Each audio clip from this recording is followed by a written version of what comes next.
Vocês estão vendo aqui, né? Beleza. Só ajustar aqui.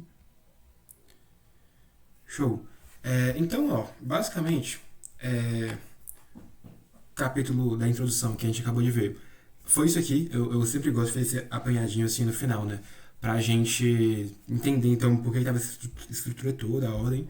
Então, a gente começou aqui no primeira parte, sucesso, fidelidade ou frutos.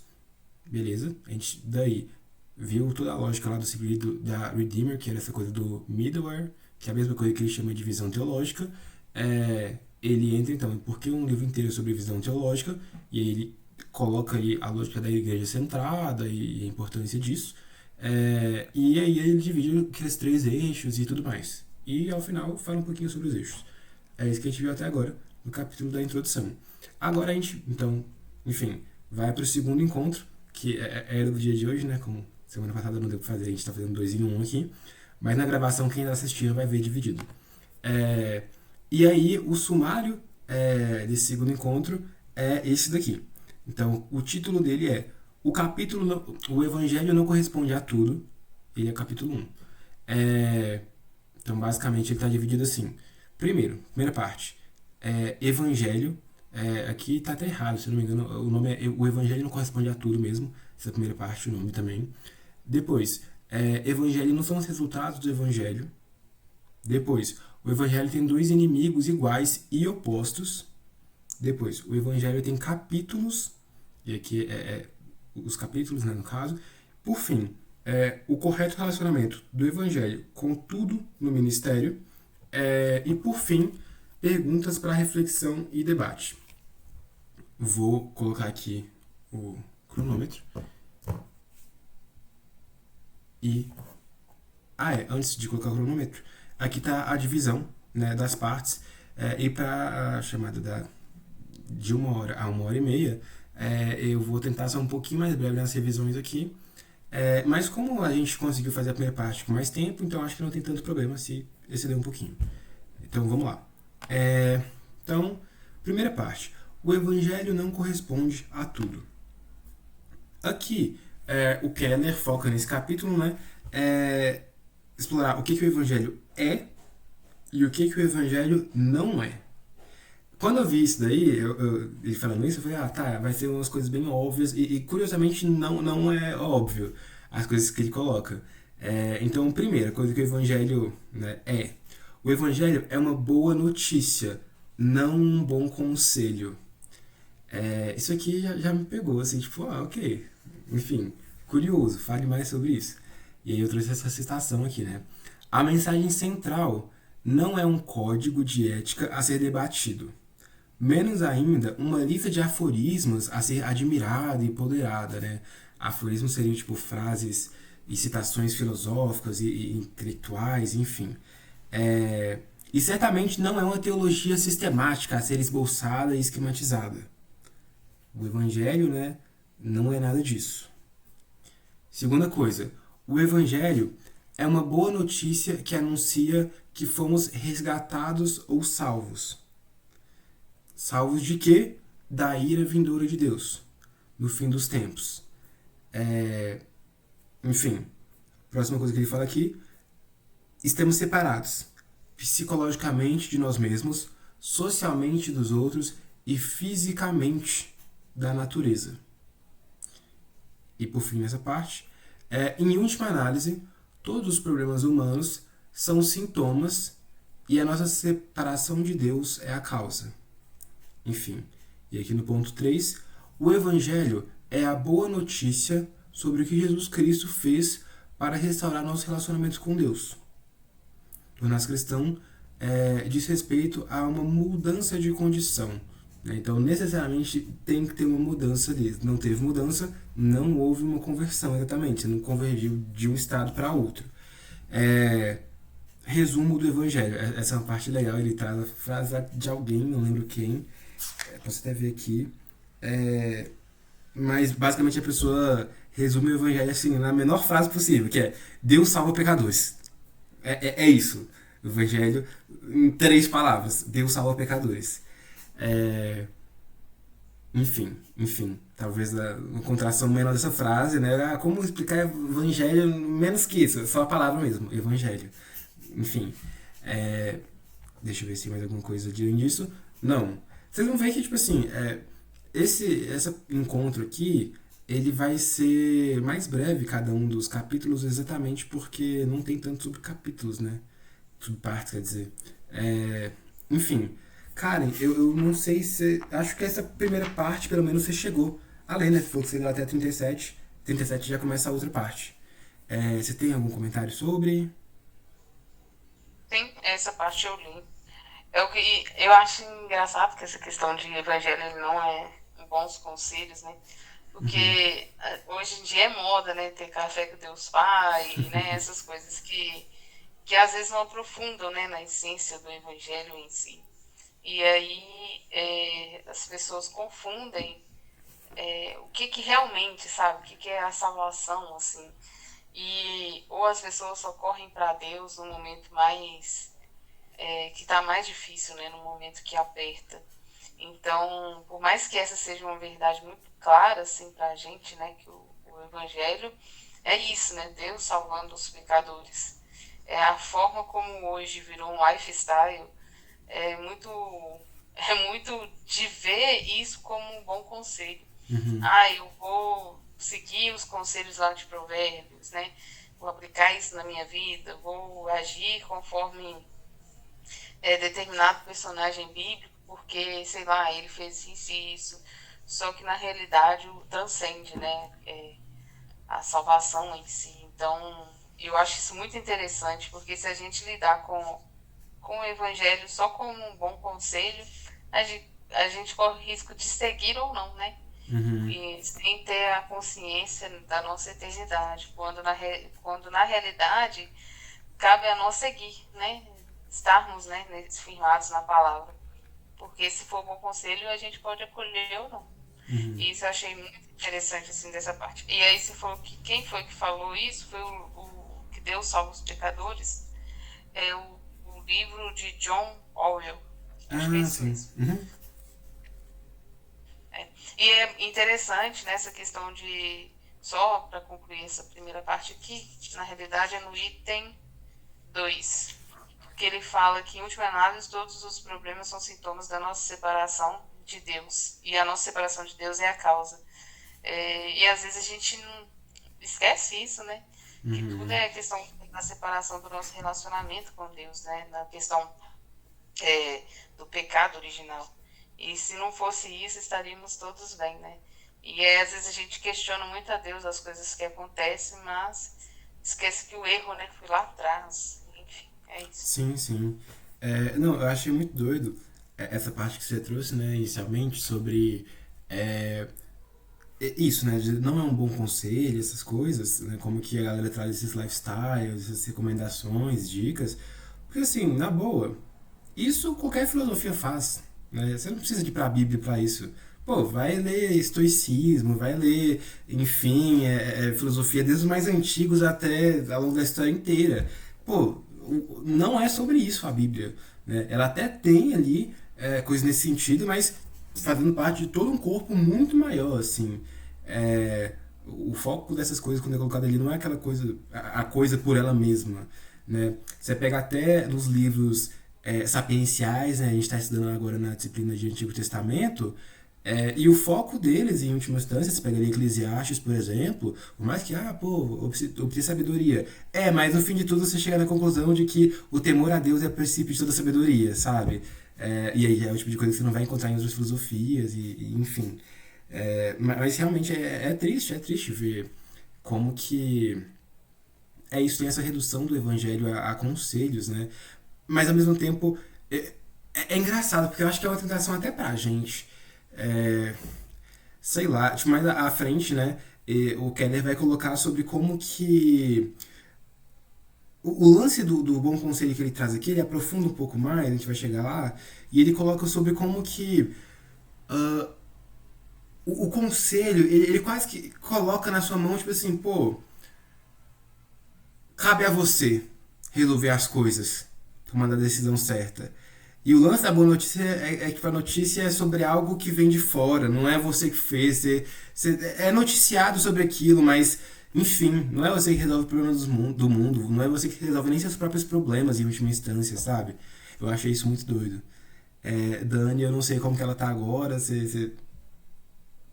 Vou falar, vou falar. Na verdade, o que eu teria para falar é mais ou menos o que a Karen falou, né? Que é a primeira coisa que me veio na cabeça foi essa questão da teologia coaching e tal. E aí, aqui tem uma frase, né, que está no livro assim: não é algo que fazemos, mas é que foi feito por nós, a qual nós devemos responder. E aí eu fiquei pensando também na questão do cristianismo cultural. Se a gente for parar para pensar, tem um monte de gente seguindo o evangelho, achando que de alguma forma aquilo dali é um bom conselho, sabe? Tipo, o cristianismo cultural, para mim, criou muito isso na cabeça das pessoas. Isso daqui é um modelo de vida que eu preciso seguir, que vai me fazer dar tudo certo. E na verdade, não é isso que é o evangelho, né?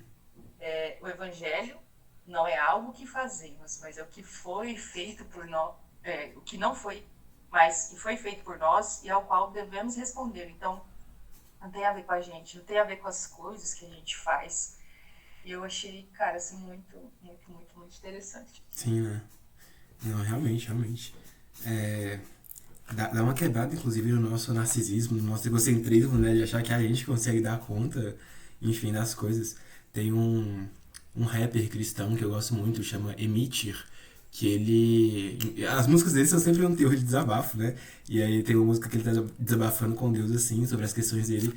E aí ele fala, né, sobre como que ele agora fica preocupado porque parece que tá tudo fora de um controle que ele nunca teve, em última instância. É muito doido isso. Então, beleza. Próxima parte. Deixa eu ligar o cronômetro aqui. Discussão, beleza. Segunda parte. O evangelho não são os resultados do evangelho. Então, basicamente aqui, deixa eu só encurtar aqui para eu conseguir enxergar melhor. Primeiro ponto, né? Os resultados do evangelho não podem ser nem separados e nem confundidos com o próprio evangelho. Isso aqui, né, dá pano pra manga para nós conversar. Segundo, não podemos deixar a impressão de que o evangelho é simplesmente um programa de reabilitação. Se cometemos esse erro, o evangelho se transforma em mais um tipo de salvação por obras, e não salvação por fé. E aí que eu trouxe já as citações, eu acho que depois das citações já para discussão, beleza. Então, as citações que eu trouxe do Keller são o seguinte: o evangelho apresenta soluções para esse problema de sofrimento e injustiça, mas o faz primeiro resolvendo o mais profundo de todos os problemas humanos, o problema do relacionamento do homem com seu Criador, né, da humanidade com seu Criador.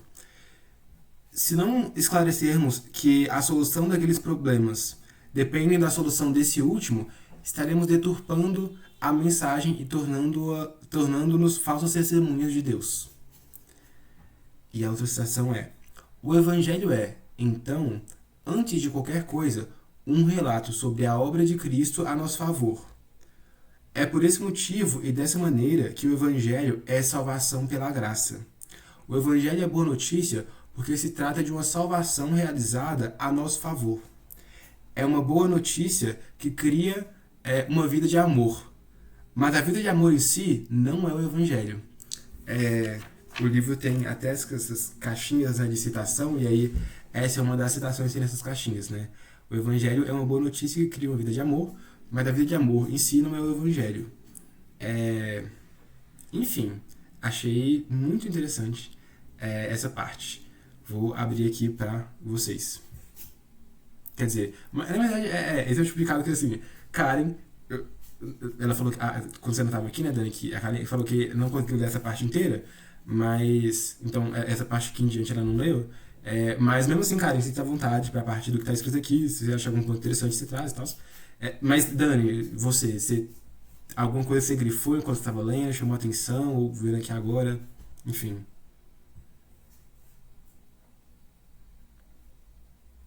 tentando falar com o microfone desligado. Não, eu acho que me chamou a atenção é mais essa questão dessa citação que você fez. O Evangelho apresenta soluções para esses problemas de sofrimento e injustiça, mas primeiro resolvendo o mais profundo de todos. Esse daí eu achei, tipo, um mais profundo, né? Porque se não começar por esse, os outros não fazem sentido. Uhum. É mais isso, assim. Você sabe, eu acho que vocês estão vendo que eu sou uma pessoa bem crua, tô aprendendo agora com vocês, entendeu? Então não tenho muita coisa pra falar. Não, que nada, só. A gente vai compartilhando aqui experiências e sabedorias. Eu, assim, particularmente, achei muito doido essa parte aqui do... Os resultados do evangelho não podem ser nem separados nem confundidos com ele, né? Mais à frente ele traz mais coisas relacionadas a isso, mas, tipo assim, nossa, achei muito doido, porque eu acho que é a grande tentação. E é o tipo de tentação que não aparece pra gente, tipo assim, agora, sabe? Que a gente tá aqui, pô, lendo um livro aqui de teologia, numa parte sobre o evangelho, que não sei o quê. Não, nesse momento aqui agora, pra gente, tipo, pô, beleza. Tá muito claro que não dá pra ficar confundindo e nem separando, inclusive, o evangelho dos resultados que ele vai trazer, que mais na frente o Keller vai pontuar por nome, né? Ainda nesse capítulo. Mas eu acho que quando a gente tá ali no meio do ministério, envolvido nas coisas, na loucura do dia a dia, daqui tipo meses e anos, sabe? No meio ali da obra, às vezes, seja no campo missionário, seja plantando igreja, seja o que for, assim, ministerialmente que a gente estiver fazendo, ocasionalmente a gente dá umas esquecidas, sabe? Uns lapsos, assim, de tipo, pô, velho, droga, tipo, o que eu faço agora? Como é que eu resolvo tal problema, tal questão? E a gente já começa a perder, por exemplo, um pouco de vista isso aqui, né? Que o problema do relacionamento do ser humano com o Criador é o ponto principal. Não é que a gente, tipo assim, vai se tornar super herege, mas é que, tipo, a gente começa a, sei lá, tipo, tem um monte de problema ali e a gente coloca esses problemas ali como coisas enormes, esquecendo que eles são só, tipo, o sintoma e não a causa principal, né? E, enfim, se a gente começa a esquecer demais disso, se a gente não retorna ali, enfim, pra palavra, em oração, enfim, é muito fácil de a gente acabar criando alguma anomalia, outra que não o verdadeiro evangelho ali, e, enfim, aí começa a ser perigoso. Ainda mais na posição que a gente está, assim, de teólogos, de pessoas que, enfim, tem algum nível, assim, de instrução nesse sentido. Sei lá, tipo, eu olho para algumas figuras, assim, que eu conheço especialmente pela internet, né, não pessoalmente, mas pessoas que eu olho e falo, véi, como que essa pessoa chegou nesse ponto, sabe? Tipo, uma galera que passou por seminário, por faculdade de teologia, uma galera que você sabe, assim, que a pessoa, no sentido de conhecimento, ela até tem bastante conhecimento teológico ali, histórico, bíblico, mas é uns caras que, sei lá, velho, tipo, pastor, entre muitas aspas, que fala que, pouco importa no fim das contas se Jesus ressuscitou ou não, sabe? Ou umas coisas assim que você fica tipo, mano, tipo, você fica de queixo caído, mas mais do que isso, se você para pra pensar um pouco mais, você fica, véi, mas como? Como que esse cara, qual que foi a trajetória desse cara do ponto próximo de onde eu tô agora até onde ele tá lá? E como que eu faço pra evitar essa rota de todo jeito, sabe?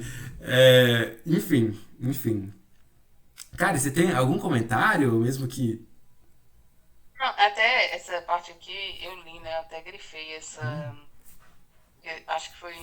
Se não podemos deixar a impressão que o Evangelho é simplesmente um programa de reabilitação. Mas eu achei muito interessante também no início, quando ele fala sobre a fé, né, e as obras, porque eu até estava lendo hoje a apostila. Na realidade, foi um texto complementar do lado de liderança que, às vezes, dependendo da forma como nós conduzimos, a gente chega nesse ativismo, né, de fazer e confundir o evangelho como o que a gente faz, né, e não o que ele realmente é. Então, acho que isso também a gente tem que não ficar nesse ativismo cego, sabe? E compreender que A nossa salvação, ela tem sim as obras, mas as obras, elas em si só, não demonstram, não é, né, a questão, não é a nossa salvação. E aí ele vem até e fala que a crença no Evangelho nos leva a cuidar dos pobres e participar ativamente das nossas culturas. Então, isso tem que ser um motivador, né? Porque, igual a gente conversou antes, até você mesmo pontuou, que não dá para ser teólogo, né? De home office aqui, e o mundo padecendo e a gente não cuidando, né, do próximo. Acho que isso influencia muito. Mas aí essa parte aqui eu vi, aí o restante eu não li. Uhum. É a parte 38 pra frente. Ok. Não, velho. É isso, é isso. Nossa, enquanto você falava, veio alguma coisa, mas fugiu. Se voltar, eu trago aqui. Vamos então pro próximo, né? Parte 3, deixa eu colocar o cronômetro. Parte 3. O Evangelho tem dois inimigos iguais e opostos. Enfim, título intrigante. Nessa parte, ele traz o seguinte: tem dois inimigos, né? Iguais e opostos. Quais inimigos são esses? Esses que ele já citou ali atrás, né? Então, primeiro, num extremo, o legalismo barra moralismo barra religião, podemos assim chamar, né? E no outro, o antinomismo, também podemos chamar de relativismo, de religião ou de pragmatismo. Eu achei interessante, né? Colocar o pragmatismo nesse mesmo campo, assim, desse mesmo bolo de coisas, né? Mas depois eu parei pensar e fez um sentido. Na parte da discussão eu trago isso. Enfim, trouxe aqui mais duas citações para ajudar a entender o pensamento do Keller nessa parte, quais os pontos principais dele, etc. Deixa eu dar um clique aqui para ficar com a minha tela cheia. Então ele fala assim: se nossa pregação do Evangelho deixa transparecer, ainda que muito levemente, que é preciso crer e viver corretamente para ser salvo, ou Deus ama e aceita a todos assim como são, descobriremos que a nossa proclamação não está realizando a obra transformadora descrito na próxima parte do livro, a qual molda o coração e muda a identidade. Enfim, vou segurar meus comentários aqui para a parte da discussão. E a outra citação é: não devemos simplesmente pregar a Bíblia de forma geral. Devemos pregar o Evangelho. Entretanto, se os ouvintes da mensagem não entenderem a Bíblia de forma geral, não entenderão o Evangelho. Quanto mais entendermos a obra completa da doutrina bíblica, mais entenderemos o próprio Evangelho. Quanto mais entendemos o próprio Evangelho, mais claramente veremos que, no final de tudo, é disso que a Bíblia se trata. Então, essa parte, ele na parte maior, né, ali, que esse texto se insere, estava comentando um pouco sobre o Antigo Testamento, né, e como que uma coisa está relacionada à outra. Então, como que você precisa contextualizar para alguém o Antigo Testamento para a pessoa entender o Evangelho, mas ao mesmo tempo, tipo, ela só vai entender essa parte do Antigo Testamento quando o Evangelho lança uma luz sobre isso. Então, é muito interessante como que é um movimento de vai e volta, enfim, o que academicamente a gente chama dessa dialética, né, que é esse movimento de conversa entre duas partes. Enfim, é isso. Momento de discussão. Eu vou começar aqui, se vocês não se importarem, né, mais uma vez. Queria começar ali comentando sobre isso aqui, né, que eu falei, do pragmatismo, que eu achei bem interessante ele jogar para essa mesma caixinha aqui, né, do relativismo, da irreligião, do antinomismo, né, essa ausência de regras e tal. Porque, em última instância, o que é ser pragmático, né? Você ter esse pensamento extremamente utilitarista, de o máximo de eficiência possível, um pensamento mecânico, né? Sobre a existência, sem um grande propósito maior, né? Enfim, pensando... Acho que dá pra entender mais ou menos a vibe da coisa, né? Do que seria o pragmatismo. E você para pra pensar nisso, é a visão que o não cristão tem, né? O não cristão, em última instância, ele tem uma visão, sei lá, tipo assim, poxa, tô vivo aqui, pra que eu tô fazendo as coisas que eu tô fazendo? Sei lá, pra que eu tô trabalhando? Pra eu conseguir dinheiro pra, sei lá, minha vida ficar mais confortável nesse sentido, naquele sentido, que não sei o quê. não é pra uma causa maior, uma coisa, tipo, pô, velho, é isso, pra glorificar a Deus, porque esse é o sentido de todas as coisas, e ao mesmo tempo eu encontro felicidade nisso. Não. Então, ele acaba vivendo assim, sem uma regra maior, um conjunto de normas, enfim. E isso é meio que o mesmo, né? Que a religião, que o relativismo. Então, achei interessante isso. Outra parte que eu achei interessante é como que esses dois exemplos aqui que ele coloca, né? Esses dois exemplos. É preciso que a gente não pode deixar transparecer isso na pregação do evangelho, deixar transparecer que é preciso crer e viver corretamente para ser salvo, porque senão a gente vira legalista, né? Isso aqui é uma frase legalista. E nem a gente pode deixar parecer que Deus ama e aceita todos assim como são, senão a gente está sendo, enfim, nesse outro campo aqui, né? Do relativismo e tudo mais. Eu gostei porque esses dois exemplos de frase que ele dá não são exemplos assim hiper extremos, mas nossa, enfim, que tá muito óbvio, escancarado que são frases equivocadas. Então, na primeira momento assim que eu tava lendo, eu fiquei tentando, tipo, uai, Keller, peraí. E aí eu fiquei tipo, nossa, realmente essas frases estão bem erradas, mas por algum motivo elas não soam como erradas, assim, no primeiro momento, sabe? Tipo, se alguém vira e fala assim, tipo, é preciso crer e viver corretamente para ser salvo. Só se você para pra prestar atenção mesmo e pensar sobre isso, você fala, tipo, não, isso é legalismo, isso não é evangelho. Mas se você passa rápido, você passa despercebido. Nossa, isso é muito perigoso, cara. E a outra frase também, Deus ama e aceita todos assim como são. Você ouve isso rápido, assim, corriqueiramente, sem pensar muito, você, concordo, sim, é isso aí, amém. Sabe? Mas isso não é o evangelho, isso é relativismo, isso é outra coisa, sabe? Então eu achei eu gosto muito do Keller por isso, eu acho que ele consegue trazer provocações assim, muito boas, que deixam a gente muito encucado. Por fim, nessa última parte aqui, achei legal também como que, enfim, esse movimento dialético de uma coisa complementando a outra, né? Porque eu vejo bastante gente, assim, às vezes perguntando, tipo assim, nossa, cara, sou crente, pra que eu preciso meio que conhecer o Antigo Testamento?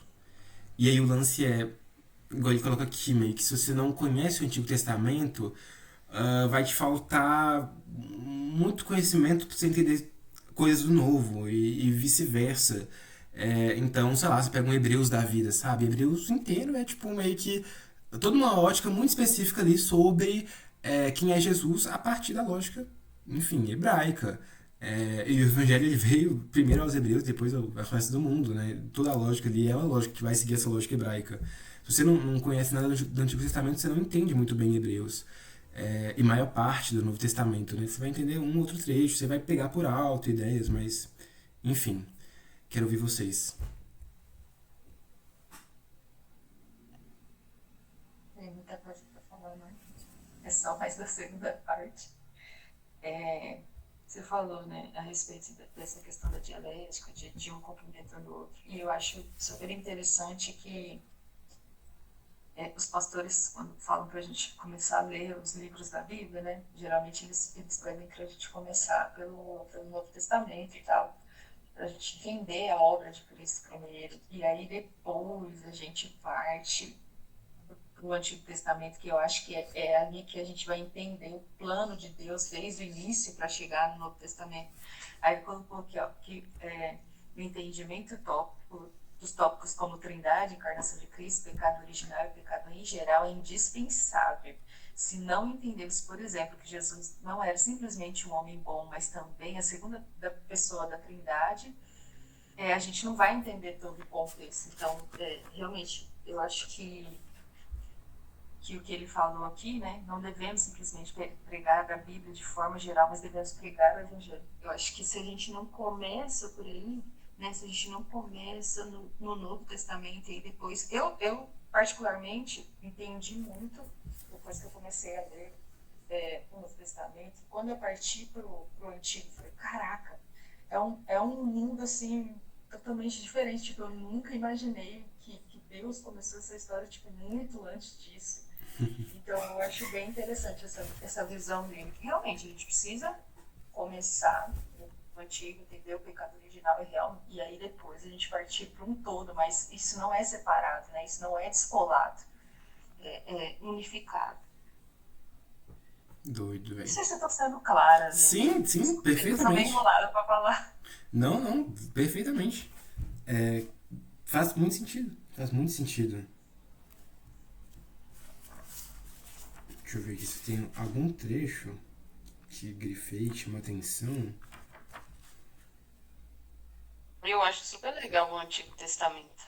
O povo tem essa questão, né, de não ler igual a Dani falou, mas eu acho super legal, porque eu não sei se vocês têm essa percepção quando vocês leem, mas dá uma questão de, nossa, eu quero obedecer, sabe? Não por medo, igual, né, poderia acontecer algo com as pessoas no Antigo Testamento, mas que você entende que o caminho de Deus ele é bom, entendeu? Uhum. E ele segue ali rumo a Cristo. Então eu sempre fico, quando eu leio o Antigo Testamento, sempre fico com isso, de nossa, Deus é bom, sabe? Deus Aham. sempre proveu, Deus sempre cuidou, Deus sempre restaurou, Deus sempre, enquanto ele pôde lá na questão da obediência do povo de Israel, eu vejo esse cuidado, sabe, de Deus, embora tenha algumas coisas que a gente não consiga explicar por ser coisas realmente da época, mas eu vejo muito de cuidado de Deus, sabe? E às vezes é igual a Dani falou, se você pula, às vezes você não compreende isso, né? É bem interessante. Uhum.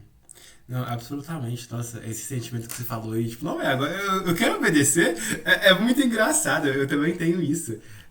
Nossa, sei lá, tipo, lendo Salmo 1, por exemplo, vem bastante isso pra mim. Às vezes você tá lá, sei lá, em Deuteronômio, né, velho? Tipo, pô, é um livro assim, Pentateuco ainda.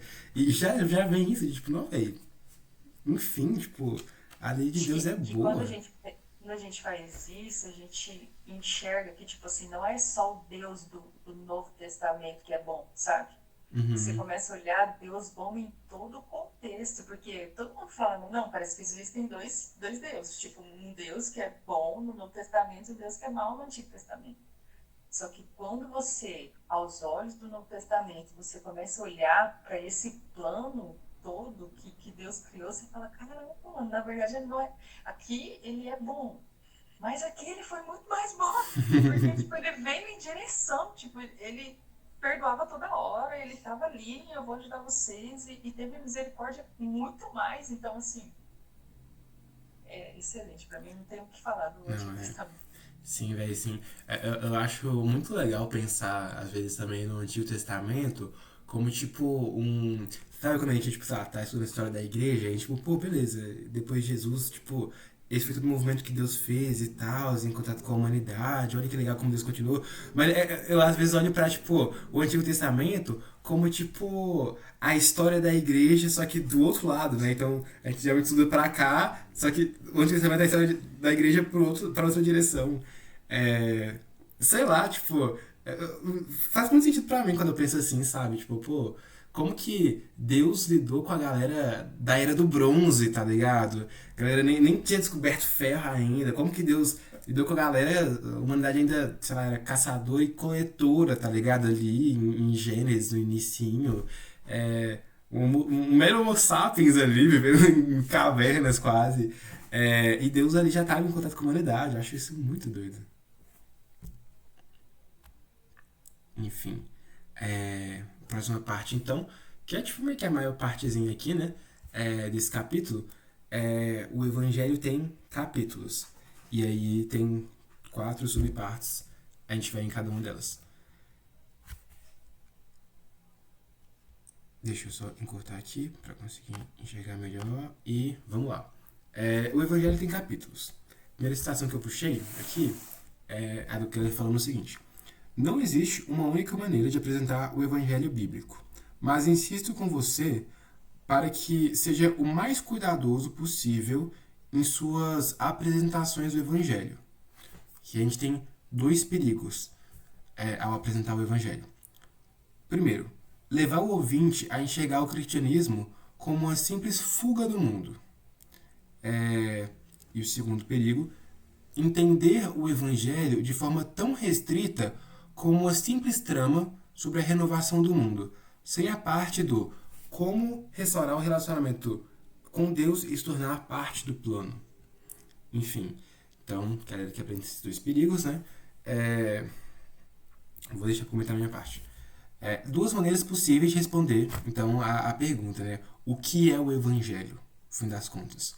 E aí, essas duas maneiras são uma mais micro, pensando no nível pessoal ali, de como que, enfim, e a outra de uma maneira mais macro, cósmica e etc. Na maneira mais micro, né, se a gente for responder, o que é o evangelho, a gente passa pelas etapas. Quem é Deus? O que é pecado? Quem é Cristo? O que ele fez e o que é a fé?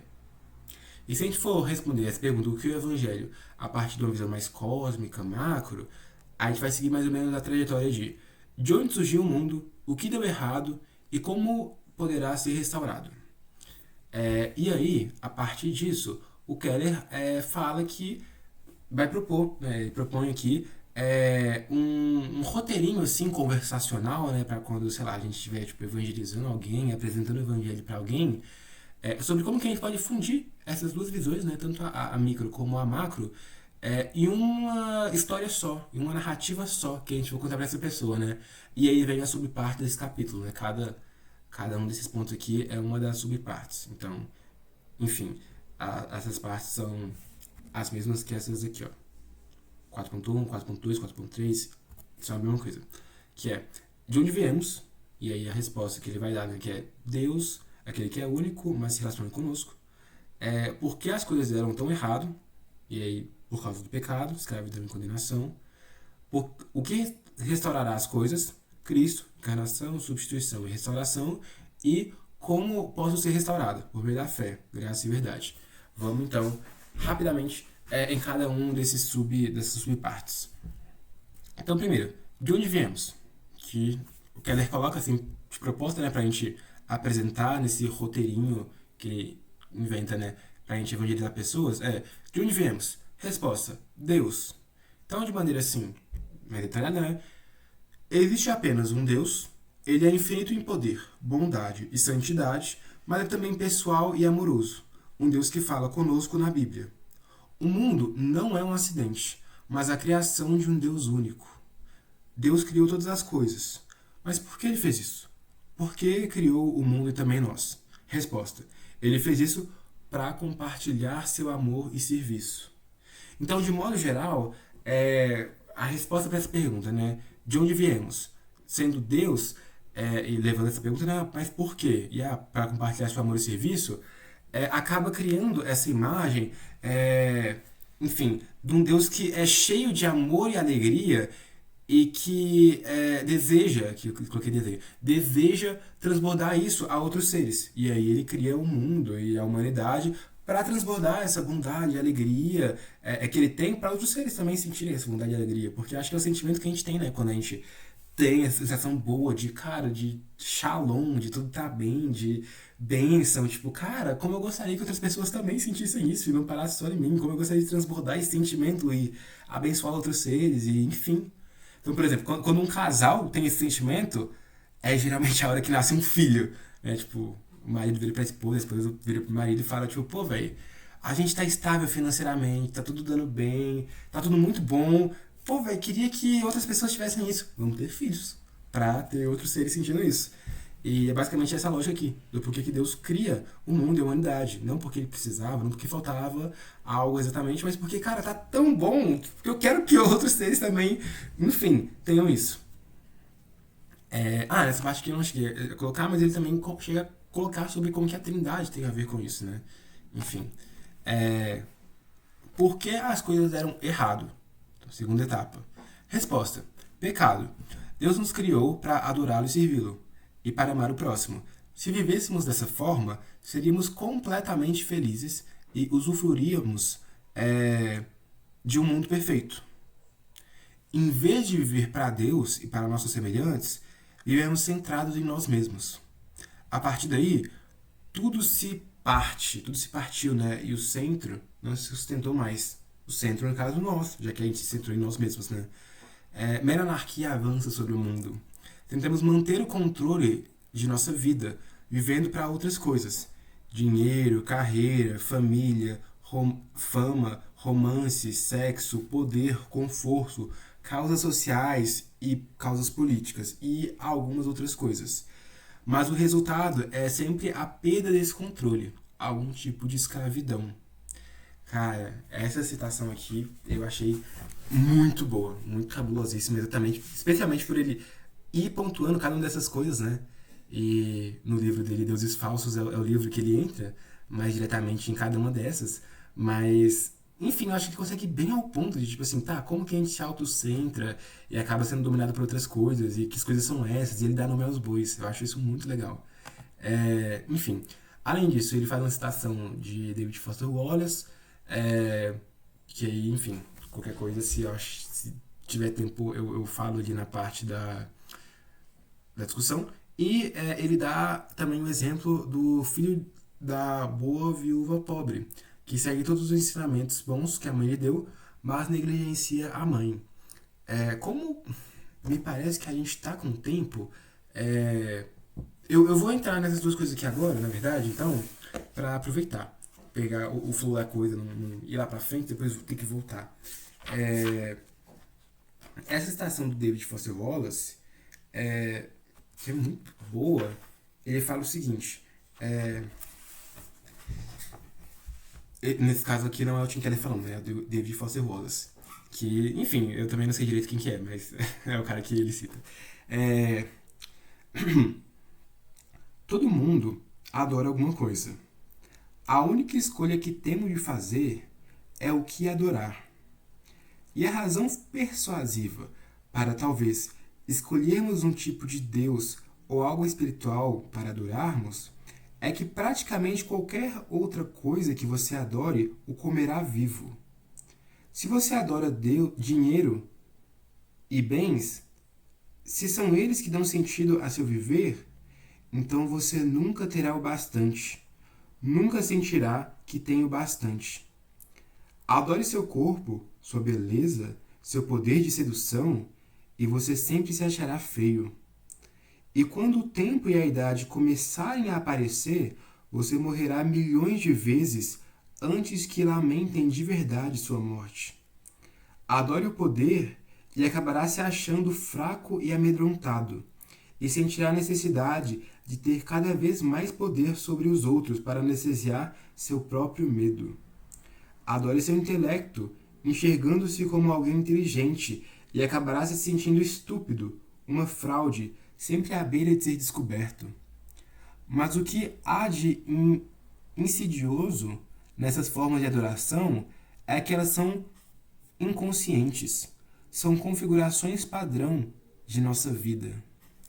Enfim, essa é a citação do David Foster Wallace, né? Eu acho que ele nem era cristão, pela breve pesquisa que eu dei. Então, assim, muito interessante como que alguém provavelmente não cristão... Ele é um romancista americano. Eu cheguei a ver isso, mas se vocês conseguirem, deem uma olhada aí, tipo, David Foster Wallace e religião, pra ver se, enfim, ele tinha alguma. Eu acho que não, pelo que eu cheguei a ver ali, mas não cheguei a ver muito a fundo. Mas é muito doido como que a pessoa, assim, talvez não seja nem cristã, consegue ter uma percepção dessas. Enfim, e a outra parte que eu coloquei aqui, né, que é o exemplo, eu também vou ler porque eu acho que o Keller coloca de um jeito bem sintetizado e muito bonzinho, assim. Então, ele fala no último parágrafo, né, dessa parte. Ele fala assim: a segunda consequência básica do pecado é a condenação. Não apenas sofremos por causa do pecado, somos culpados por causa do pecado. Geralmente, nos desculpamos, dizendo: bom, não sou muito religioso, mas eu sou uma pessoa boa. Isso é o que importa. Será? Imaginemos uma senhora, uma viúva pobre, com apenas um filho. A mãe ensina ao menino como ela quer que ele viva. Dizer sempre a verdade, trabalhar duro e ajudar os pobres. Ela ganha muito mal, mas com o pouco que consegue economizar, ajuda o filho a terminar a faculdade. Imaginemos que, depois de formado, o rapaz mal fale com a mãe novamente.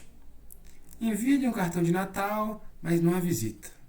Não atende seus telefonemas e nem lhe responde às cartas. No entanto, o filho vive exatamente como a mãe ensinou. É honesto, trabalhador e caridoso. Diríamos que o comportamento dele é aceitável? Claro que não. Será que não diríamos que, apesar de viver corretamente, o rapaz faz algo condenável por negligenciar o relacionamento com a pessoa a quem ele deve tudo? Da mesma forma, se Deus nos criou e lhe devemos tudo, mas não vivemos para ele, viver de modo decente não é o bastante. Todos temos uma dívida que deve ser paga. Enfim, cara, eu já tinha ouvido muitas vezes em pregações as pessoas colocarem sobre isso, né? Sobre como que, tipo assim, como que as boas obras que a gente tem não anulam as nossas más obras, né? Os pecados e tal.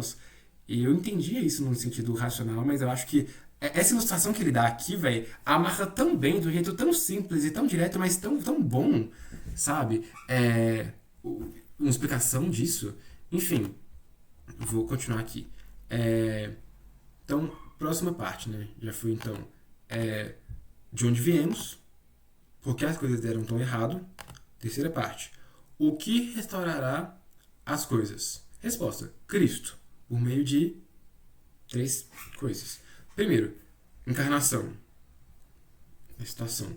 Nós, personagens, talvez conheçamos bem o autor, mas só à medida que ele decide dar informações a seu próprio respeito na peça, ou no livro, enfim. Na perspectiva cristã, porém, cremos que Deus fez mais do que simplesmente nos dar informações. Então, exatamente essa questão da encarnação. Segunda coisa, por meio da qual Cristo é a resposta. Substituição. Jamais admitiríamos que um juiz humano deixasse um bandido livre só porque ele se arrependeu. Mesmo quando perdoamos os erros cometidos contra nós, não é possível fazê-lo sem custo. Perdoar significa que houve um dano causado e que nós absorvemos o custo sem nenhuma compensação.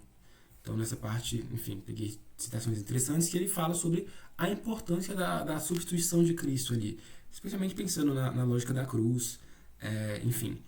Então, se a primeira é sobre a encarnação, né, Cristo vindo, a segunda é sobre a cruz, a terceira é sobre o ato final de Cristo, enfim, nesse primeiro momento, né, da história, desse lado da eternidade, que é a restauração. Nossa salvação não depende de escaparmos deste mundo, mas da transformação deste mundo. Você não encontrará esperança para o mundo em qualquer outro sistema religioso ou filosofia humana. A perspectiva bíblica é singular. Assim, quando alguém me diz que há salvação em outras crenças, pergunto, de que salvação você está falando? Nenhuma fé promete salvação eterna para o mundo, da mesma maneira que a cruz e a ressurreição de Cristo. Acho muito, muito legal, eu vou entrar mais nessa parte na hora da discussão, sobre isso aqui, porque eu acho que é talvez o maior equívoco teológico que eu vejo assim, em maior quantidade no meio cristão, de um modo geral, né? Nem só evangélico, é cristão, envolvendo tanto católico quanto outras tradições, enfim. Essa lógica meio que, não, a gente vai morrer, a gente vai ficar lá no céu, e é isso, sabe? Tipo, escapar desse mundo. E como é que hoje em dia a gente tem essa noção a partir dos grandes teólogos que, cara, essa nunca foi a visão cristã. Enfim, mas aí depois eu entro. Por fim, a última parte. Então, como posso ser restaurado? Resposta, em uma palavra, fé. Mas o que significa isso, né? O que significa crer? Duas coisas. Entender o que significa... Fé significa entender o que significa salvação pela fé. Então, deixar de confiar em nós mesmos e passar a confiar em Jesus e descansar nele.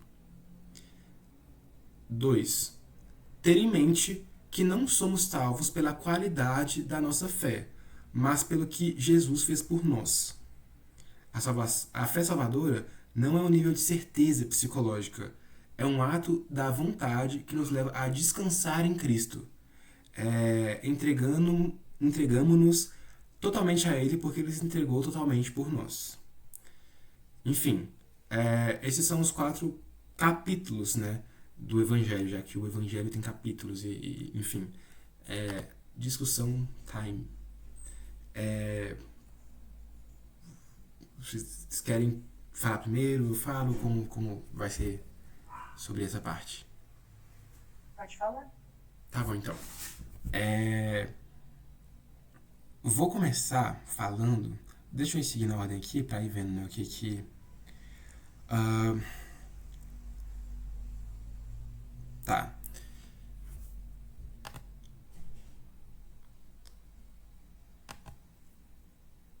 Essa parte aqui acabou que. Enfim, eu já comentei, né, que eu tinha que comentar.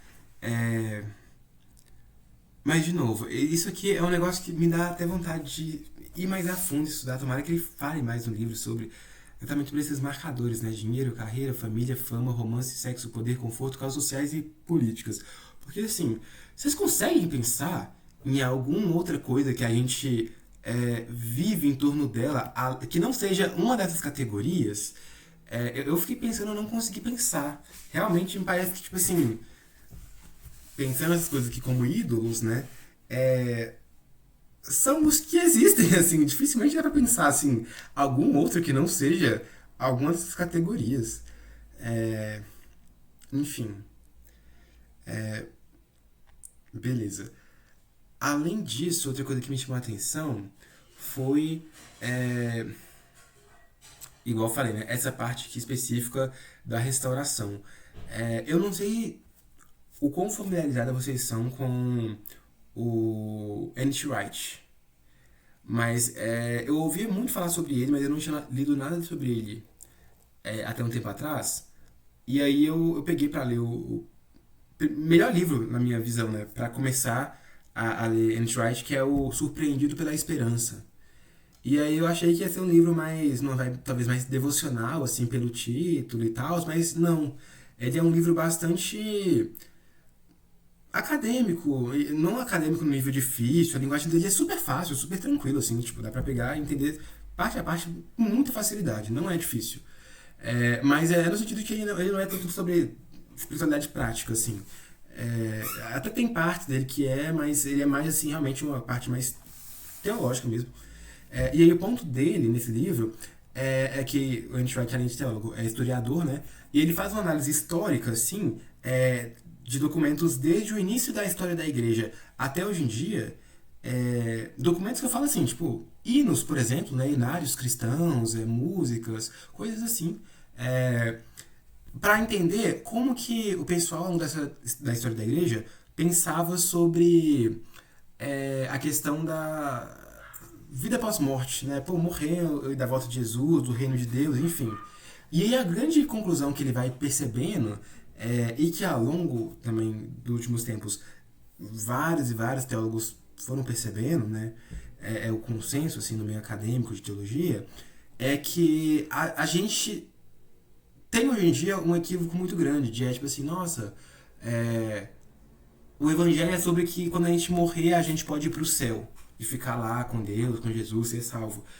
E aí o N.T. Wright e toda essa galera vira e fala, mano, então, isso se parece um pouco mais com o gnosticismo, né, que é aquela heresia da igreja dos primeiros séculos, se parece um pouco mais com o budismo até, em alguns sentidos, assim, do que com o cristianismo, como ele era entendido, né, especialmente pela igreja primitiva e depois também. A galera da igreja primitiva e da história da igreja, assim, que não perdeu isso de vista, entendia que, no fim dos tempos, Jesus volta e céus e terra se tornam uma coisa só, no sentido de que esse mundo não é tipo jogado fora, descartado. Pelo contrário, a eternidade a gente vai viver, acreditavam a galera da igreja primitiva e ao longo de toda a história assim, nesse mundo mesmo. E claro, vai ser céu e terra juntos. Então, ao mesmo tempo que aqui é terra, também vai ser céu, mas é nesse mundo. Tipo, esse mundo mesmo, assim, material. O nosso corpo não vai ser tipo um fantasma. Né? Hã? um mundo restaurado. Sim, sim. O nosso corpo não vai ser tipo um fantasminha ali no além. Não, é esse corpo aqui mesmo, que a gente tá aqui agora, que você tá encostando, que você tá. É esse corpo. De novo, restaurado. Igual o corpo de Jesus, quando Jesus ressuscita, é restaurado. E aí tem umas coisas meio diferentes ali nesse corpo glorificado, né? Parece que ele entra ali em lugares que estão com a porta fechada, como se tivesse atravessado a parede. Parece que ele quase teletransporta de um lugar para o outro. Enfim, a gente não entende direito o corpo glorificado e tal. Mas ainda é o corpo de Jesus, não é tipo o fantasminha de Jesus, é o corpo que estava ali no túmulo, que sofreu os pregos, que enfim, é corpo físico mesmo, assim, igual esse aqui de agora, não é uma alma, um fantasminha, uma coisa assim. E a gente confunde muito isso, então é muito comum, assim, a gente vai analisando, né? Especialmente nos últimos séculos, a gente mudou muito nas músicas cristãs o discurso, em vez de ser um discurso de que a terra será restaurada, o corpo será restaurado, a gente foi adotando essa lógica platônica, gnóstica, né, meio herética de, nossa, nós vamos, sabe, quase que para um além, assim, viver com Jesus lá. Tipo, isso nunca foi a ideia cristã. A ideia cristã é do reino descendo, e não da gente escapando dessa realidade aqui. É da realidade sendo restaurada. Enfim, então me deixa muito feliz quando eu vejo tipo, o Keller, por exemplo, apontando para isso também, né, corroborando para isso mais uma vez. Porque eu acho que, do tanto que isso é um equívoco tão comum, nunca é demais apontar para essa questão. Enfim, e a última questão que eu queria pontuar, né? Essa parte é sobre, enfim, nos deixar confiar, deixar de confiar em nós mesmos, né? E passar a confiar em Jesus e descansar nele. Isso que é fé, né? Uma das definições aqui. É, cara, eu acho que talvez essa seja uma das tentações, assim, perpétuas, né? Até que Jesus volte, que a gente vai ter, porque eu sinto que tem momentos que a gente tem picos, assim, de fé e que a gente, tipo, pô, beleza, velho. Eu sei que eu não valho nada, eu sei que não dá pra confiar em mim, mas é tão fácil, né, velho? A gente, tipo, passar um tempinho, a gente esmorecer e começar, tipo assim. Ah, não, beleza, Jesus, isso é importante, mas deixa eu fazer as coisas aqui, porque tem que. Enfim, sabe? A gente se apega, assim, como se a gente conseguisse fazer alguma coisa. É, enfim, tem um meme engraçado que eu vi uma vez, que um cara. Alguém pergunta pra ele, pô, eu realmente preciso de Jesus pra ser salvo? Aí ele fala, tipo, meu irmão, você precisa de Jesus pra você sair de casa, ir pro mercadinho na esquina, sabe? Enfim. Gostei também disso aqui que ele pontuou, né? De como que a fé salvadora não é tipo uma certeza psicológica. Às vezes a gente confunde muito essas coisas, tipo, como se fé fosse o sentimento de certeza em relação a algo, e não é. Certeza é certeza, não é fé, né? Porque fé está relacionada à confiança, à crença. E a confiança, ela pressupõe que você não tem uma certeza ali ainda. É um salto de fé que você decide dar, um passo de fé, sem essa certeza visível. É, então é muito mais sobre o ato, a decisão, enfim, do que, enfim, a certeza ou a vontade. De modo geral, essas são minhas ponderações. E vocês, minhas amigas? Eu queria acrescentar ao ponto porque as coisas deram tão erradas, né? Que você lá colocou até aí a questão isso aí, dinheiro, carreira, família.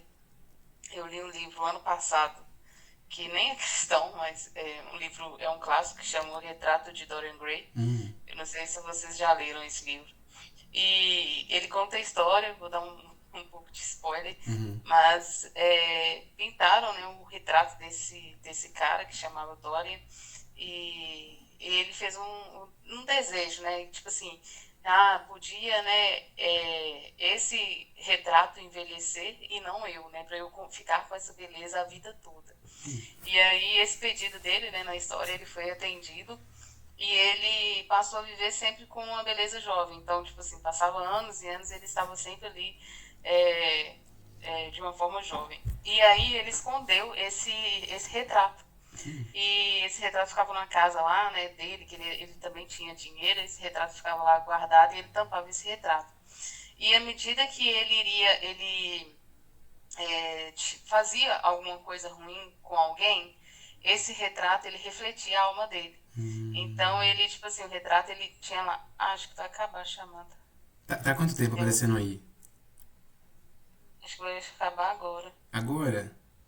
Tá, É, vou mandar o link lá então e aí você continua contando. tá bom.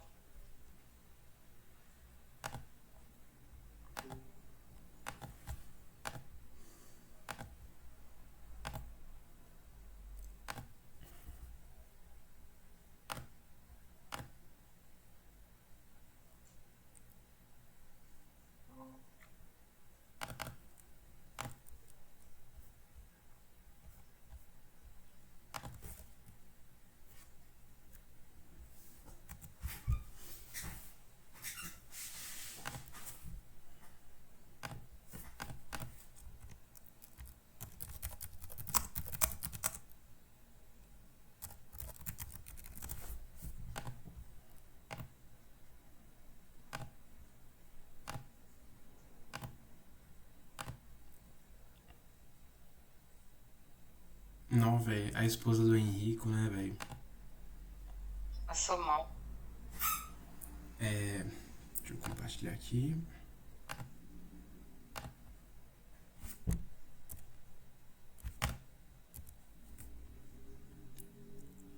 Você tava falando do retrato do Dorian Gray.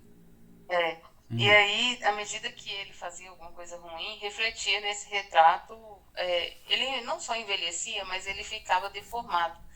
E aí ele entendeu que aquilo era o retrato da alma dele, sabe? E aí aí logo pro final assim do livro, aí uma pessoa conversando com ele fala assim, outro dia eu estava passando na praça e eu vi um desses pastores pregando. E ele falou sobre o que adianta você ganhar o mundo, mas perder a sua alma. Eu fiquei pensativo sobre isso e eles começam a conversar porque é um livro muito é, tem muitas ideias, né, ideologias, por assim dizer, daquela época, lá em 1800 e tanto, lá nesse livro. E eles começam a refletir sobre isso. E ali ele entra numa crise, né, porque ele entende que ele teve a beleza, mas a alma dele estava podre, né. Então era um desses controles, né, que você mencionou ali, que ele gostaria de ter um ídolo na vida dele, que seria a questão da estética.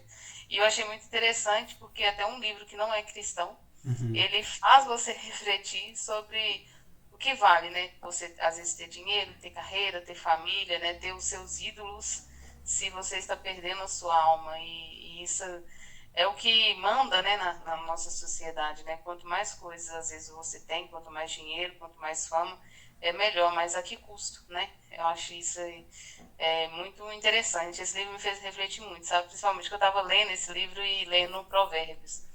Então, tipo assim, tudo é vão, né? As coisas vão passar, essas coisas são perecíveis. E se a gente se apegar em coisas que são perecíveis, né? Onde está a nossa esperança? Eu achei bem interessante isso. Que doido. Eu já conhecia só de nome esse livro, mas, cara, eu gosto muito, sabe? Quando a gente pega literatura e outros tipos de arte, a gente pega ali a graça comum presente naquilo e. Não, velho. Muito bom, muito bom. É, Dani, você tem algum comentário sobre essa parte? Eu tinha até anotado algumas coisas aqui. Deixa eu ver se eu vou conseguir traduzir o que eu escrevi. Não, só uma citação, né, que eu lembrei, que você falou do livro, que o coração humano é uma fábrica de ídolos. Eu tinha lembrado disso, em relação a todos aqueles pecados lá que você disse. E aí, quando você falou a respeito da restauração de todas as coisas e tal, né, é o que a minha igreja acredita, né, que o mundo será restaurado dessa forma, que os Beleza. vai ser a mesma coisa e tal. E aí eu fiquei pensando, você falou assim, a gente vai ter a nossa forma corpórea, né, restaurada e tal, nananana. Eu fiquei pensando, cara, e Cristo? Como será que vai ser? Assim, será que os pregos nas mãos, né? As chagas do corpo não existirão mais, porque afinal de contas, todas as coisas serão restauradas. Eu fiquei pensando nisso, assim, mas foi mais isso que eu escrevi. Doido, eu acho que é um daqueles casos, colocando daquele jeito bem pentecostal, né? É mistério, mano. Enfim, mas eu fico viajando sobre essas coisas assim também, né, velho? Tipo, porque é muito doido, a gente experimenta a realidade, querendo ou não, de um jeito muito. Sei lá, tipo, eu imagino que quando a gente estiver assim no futuro, assim, no reino em sua plenitude, sabe, restauração do universo, a gente vai olhar pra gente hoje em dia como se a gente fosse tipo uns bebês, sabe?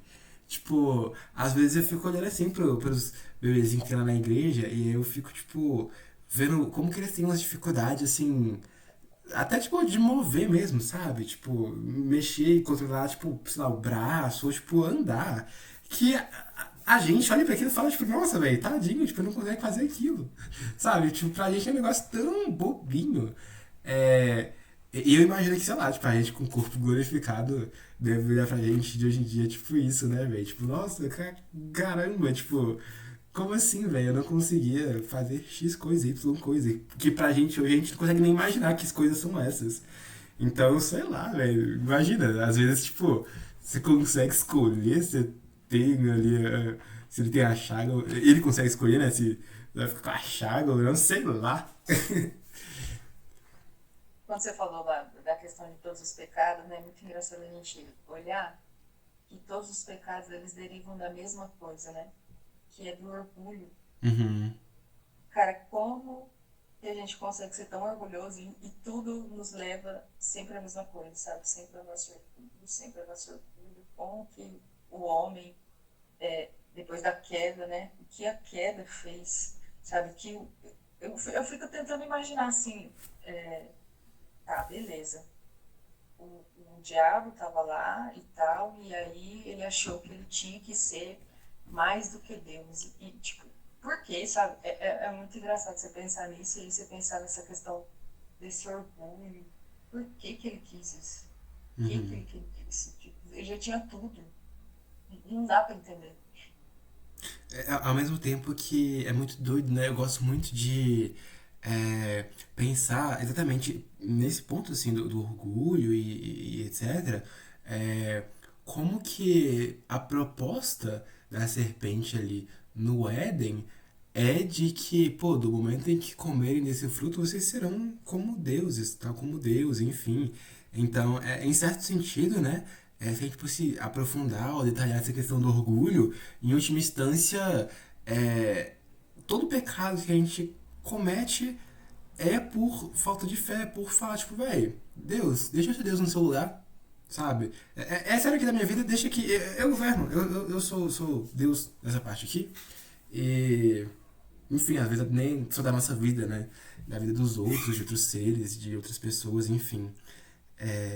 Então, eu acho É que. relacionada essa questão de fé que você falou, que ele aborda, né, e tal, que a fé é descansar em Jesus e tal. Uhum, Cara, mas como? Já parou pra pensar nisso? Assim, a gente descansa, beleza, eu tô descansando aqui, eu sei que ele me salvou e que ele fez tudo, mas na prática, essa questão do descanso, ela é muito subjetiva, tipo, como é que eu descanso? uhum, Sabe? Como é que eu descanso? Como é que eu fico em paz?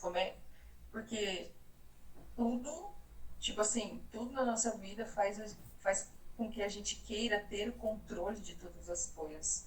É isso, o ser humano ele quer ter esse controle, sabe, sobre tudo e sobre todas as coisas. Então, tipo, mesmo eu descansando, ao mesmo tempo eu tô pensando, tá, mas se não der certo aqui, eu já vou fazer outra coisa. uhum, Ah, eu tenho um projeto. Se esse projeto não der certo, eu já vou para outro projeto. Que eu tô descansando, mas eu tô correndo atrás. Então, será que eu tô descansando mesmo? uhum. Qual que é esse descanso? Tipo, qual que é o nível de descanso que a gente precisa estar e tal?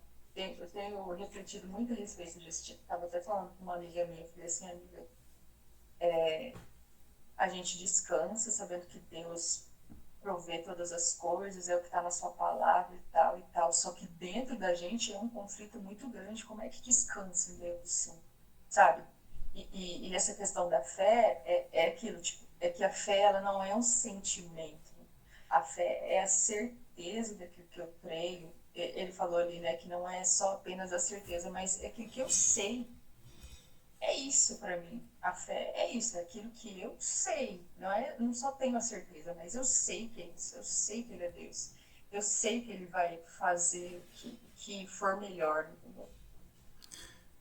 Nossa, essa questão que você levanta, né? De, pô, como descansar. Nossa, é realmente uma questão muito boa, né? É, você tem alguma, tipo, elaboração já sobre isso, assim? Alguma resposta que você chegou a formular? Não, Eu, sinceramente não. Eu fico pensando nisso direto. enquanto você falava, o que eu consegui pensar, assim, é sobre como que eu acho que quando a gente se recalibra, assim. Não, vou deixar a Karen falar então primeiro, então. Enquanto eu vou elaborando melhor aqui. Vai, pode ir falando, É, Karen. eu não queria interromper, não. Não, Tava fica à se informando vontade. aí. Tipo assim, pra mim, eu tenho muita uma música do Palavra Antiga que fala que esperar é caminhar, sabe? E às vezes a gente acha que esperar é permanecer imóvel. Só que na realidade, pra mim, e eu pego muito essa música, que é a questão de caminhada. E eu lembro de uma passagem, acho que não vou lembrar se é Elias ou Eliseu, de que a viúva, ela era uma mulher que, eu não vou lembrar os detalhes exatamente, mas era uma mulher que não tinha mais comida, né? E aí o profeta foi e orientou para que ela pegasse todas as vasilhas, né? Porque Deus multiplicaria os recursos que ela tinha. Então ela foi atrás e pegou todas as vasilhas com a vizinhança, Eliseu. Eliseu, né? Todas as vasilhas com a vizinhança, e enquanto ela teve vasilha, é, houve ali a questão da multiplicação do azeite. Então, tipo assim, eu entendo que às vezes a gente espera por um milagre, mas também tem que ter uma ação correspondente em relação a isso. E não no sentido de tomar o lugar de Deus, né? Mas no sentido de estar preparado para que o momento em que aquele milagre for acontecer ocorra. Então, trazendo para os dias práticos de hoje, né? Vamos supor, eu espero um emprego novo, eu espero ganhar mais dinheiro, mas se eu não, no meu momento de espera, se eu não me preparar para isso, quando chegar a oportunidade do milagre acontecer, eu não vou estar apta para viver esse milagre. Então, é muito sobre esperar o momento, mas durante esse momento você caminha. Então, aí vai depender de muita coisa, né? Se é na parte profissional, às vezes fazendo um curso, se é na parte do relacionamento, às vezes investindo mais em você, e buscando como ser, né, uma boa esposa ou um bom marido. Então, sempre meio que estar preparado para quando o milagre ele vai acontecer. Mas não no sentido de ser ansioso, mas no sentido de estar pronto. Então, você fazendo dessa trajetória, né, dessa espera, uma caminhada de preparação.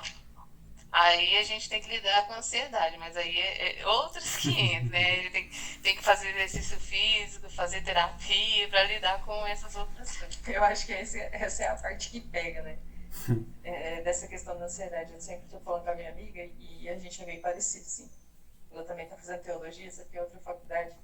E aí eu sempre comento com ela essa questão, cara, como é que a gente consegue vencer tudo isso? Porque assim, a gente tem uma palavra de espera, de que vai dar tudo certo e que a gente vai conseguir, tipo, é isso que a gente crê e tal.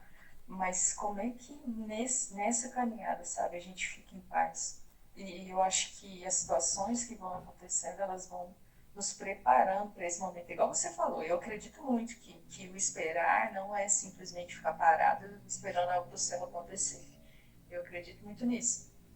Mas, por um outro lado, é como é que você lidar com com essas pressões psicológicas, sabe, da sua mente, assim, que todo o tempo tá ali te acusando, todo o tempo tá falando para você, olha, acho que não vai acontecer. Acho que Deus não é isso, eu acho que Deus esqueceu, sabe, assim, é muito difícil você lutar com isso, contra isso, né, no dia a dia. É claro que fazendo todas essas coisas e se fortalecendo, né, lendo a palavra e tal, e orando, mas mesmo assim, eu acho que no dia a dia é muito difícil. Sim, o que eu tinha pensado, eu acho que conversa com o que vocês trouxeram aí, foi sobre, acho que algo que eu fui aprendendo, assim, especialmente na época que eu tava na autoescola. E aí o dia que eu fiz meu teste de direção, foi um dia muito marcante pra mim, porque minha mãe é uma pessoa que ela se importa em tentar fazer tipo, as coisas darem sempre certo e controlar tudo e tal. E aí ela começou a tipo, me dar um monte de avisos assim, né, do dia do teste de direção. Então, tipo assim, ó, não esquece disso aqui não, daquilo ali, Paraná, e daquilo ali também, daquilo. E aí meu pai olhou assim pra mim, depois que ela terminou de falar tudo, e falou assim, não ouvi nada que sua mãe falou.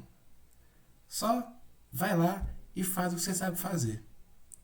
Se você tiver capacitado o suficiente, você vai passar. Se não, você vai fazer as aulas, você fica capacitado o suficiente e aí depois você faz e quando você estiver suficientemente capacitado, você vai passar.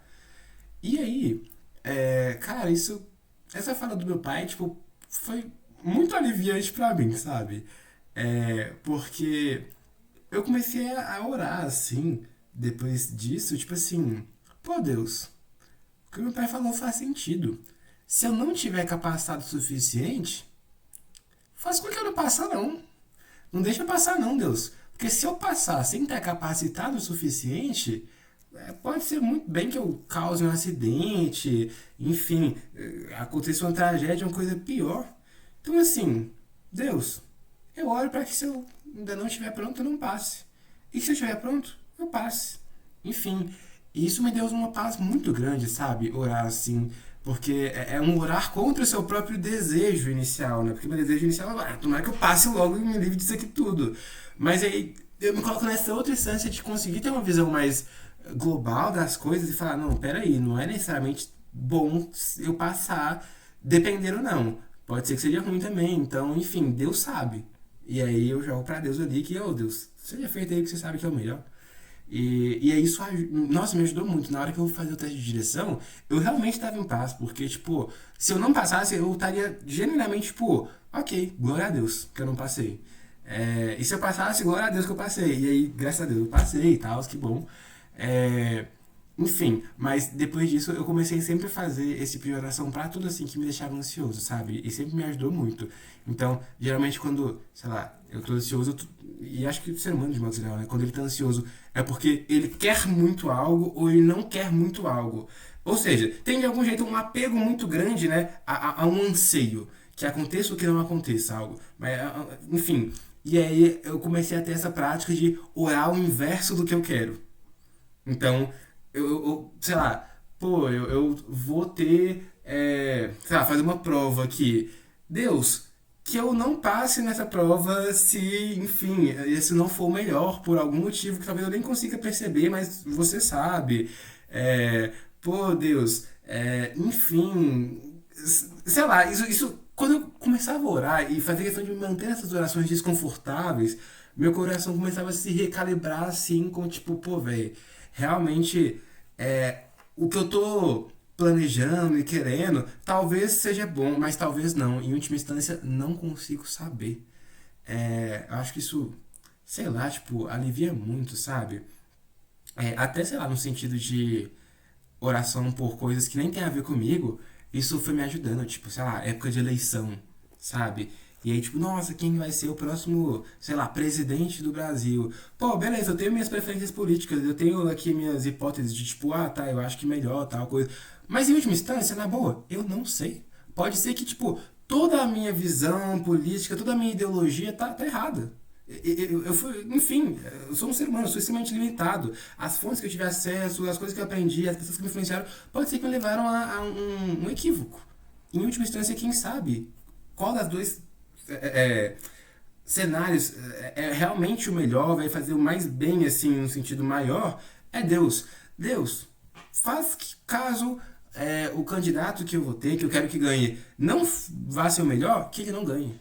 Enfim, eu acho que essas orações que tiram a gente desse lugar, assim, de controlar tudo e de achar que dá pra controlar, nossa, velho, isso alivia uns fardos muito grandes. Enfim. E eu acho que, enfim, partilhar o fardo uns com os outros também sempre ajuda muito. Essas questões que a Karen trouxe, né?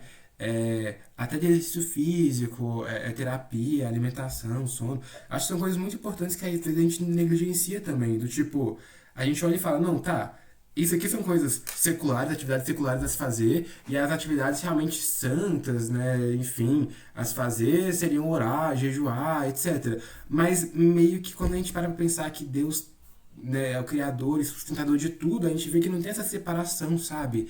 É, enfim, ele vai lidar com essa nossa ansiedade tanto pela oração quanto pelo exercício físico e terapia. E, tipo, uma coisa não é necessariamente. Não, tá, aqui é santo, aqui é secular. Não, é tudo os dois, sabe? Enfim, dependendo do jeito que a gente se achega à Bíblia, a gente pode estar fazendo aquilo ali por algum motivo que não seja exatamente santo. E dependendo de como a gente se achega ali à terapia, o exercício físico, aquilo pode ser o meio de Deus para curar a gente. Então, enfim. É, é isso, amigo. Vocês têm mais algum comentário? A gente vai pro último parte aqui? Como é que é? Não, talvez mais. Ok. Não, eu então, nem falo. Enfim, última parte então. Então até agora a gente foi, ó. O evangelho não corresponde a tudo. Evangelho não são os resultados do evangelho. O evangelho tem dois inimigos iguais e opostos. E o evangelho tem capítulos. Agora, por fim, a gente vai o correto relacionamento do evangelho com tudo no ministério. A última parte. Então, Keller, citações que eu trouxe, fala assim: existe sempre o perigo de que líderes e pastores de igreja entendam o evangelho apenas como o padrão mínimo de conteúdo doutrinário para sermos crentes em Cristo. Nesse sentido, o que ele está querendo dizer a gente precisa do evangelho mais X coisa. Enfim, próxima citação.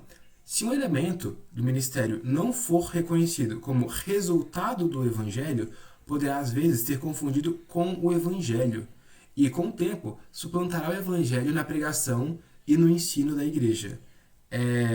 E exemplo dessas coisas que a gente pode, se a gente para de perceber que elas são só o resultado do evangelho, pode acabar se tornando quase que o evangelho pra gente, e aí começa a dar muito problema, aconselhamento, liderança espiritual, prática da justiça, né, justiça social e tal, engajamento cultural, instrução, ensino, né, teologia e até evangelismo. A gente pode talvez facilmente confundir essas coisas como se elas fossem o evangelho. Se a gente não perceber que elas são só o resultado, mas não são o evangelho em si. O que é o evangelho em si? As boas notícias da chegada do reino de Deus. Enfim, ilustração que ele traz, né? Pra gente entender melhor isso. Imagine que você seja músico de uma orquestra e comece a tocar, mas o som é horrível, porque todos os instrumentos da orquestra estão desafinados. O problema não será resolvido simplesmente afinando os instrumentos uns pelos outros.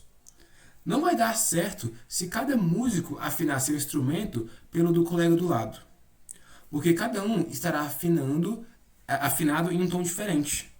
Não. Os instrumentos têm que ser devidamente afinados por uma única fonte de tom. Geralmente, tentamos afinar a nós mesmos de acordo com o som de tudo em nossa vida. Normalmente, isso é descrito como entrar em sintonia. Contudo, a pergunta a ser feita é: sintonia com o quê? Afinado com o quê? Qual que é o tom que a gente está usando para, enfim, esse padrão de afinação? O evangelho não começa a nos sintonizar em relação aos nossos problemas particulares e ambientes que nos cercam. Em primeiro lugar, ele nos sintoniza novamente com Deus. Então eu acho que essa é a grande ilustração dessa parte da orquestra o que você vai usar para sintonizar? É um mesmo tom? Ou você vai ficar usando outros instrumentos que todos estão desafinados no final das contas e a gente não chega, enfim, em harmonia nenhuma? Queria ver então, nessa última parte, com vocês, se vocês tiverem alguns pensamentos. Eu confesso que, de tanto falar, já deu uma cansadinha aqui e eu não cheguei a ter nenhum insight específico sobre essa parte. Eu acho que essa parte resume o que a gente conversou, né? Principalmente questão de andar, né, um pouco ansioso, né? Se a gente estiver sintonizado, né? Igual ele fala, entrar em sintonia com o quê, né? Às vezes com os problemas particulares do ambiente. Então, se for isso que vai nos conduzir, a gente vai estar desafinado. Eu acho que essa parte aí, essa ilustração, ela é um pouco daquilo que a gente falou no capítulo anterior.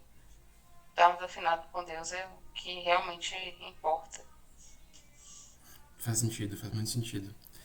E você, Dani, você tem alguma ponderação a fazer? Não, eu tinha até pensado uma coisa aqui, mas aí eu já esqueci. Ok. Eu tinha até anotado aqui no Evangelho mais alguma coisa. Quando você falou ali no início, mas aí agora eu já não me lembro mais o que eu ia falar. Ok. Enfim, acontece, às vezes perde. Então, a última parte que fica, né, nesse capítulo perguntas para reflexão e debate. São perguntas muito boas que ele traz, né? São 4 perguntas. Mas é o seguinte, eu planejei então para essas perguntas ficarem pro próximo encontro. Por quê? Porque eu acho que servem muito bem como tipo uma revisão. Quando a gente for começar o próximo encontro, né? E a gente meio que relembrando e puxando ali, né? Tipo, pô, o que a gente viu aqui agora? E a gente já começa o próximo encontro já, tipo, entendi onde a gente tá, onde que, enfim. Então eu acho que é melhor do que a gente fazer agora, ainda mais que, enfim, final de encontro, cansaço e etc. Show? Pode ser? Ok, show. Obrigada, Vitor. Foi muito produtivo. Gostei demais. Glória a Deus. Parabéns pela iniciativa. Tomara que dê tudo certo, a gente consiga nossas horinhas. E aprendizados, principalmente, né? Enfim, vejo vocês daqui uma semaninha, amigas. Tchau. Até mais. Tchau. Até. Tchau.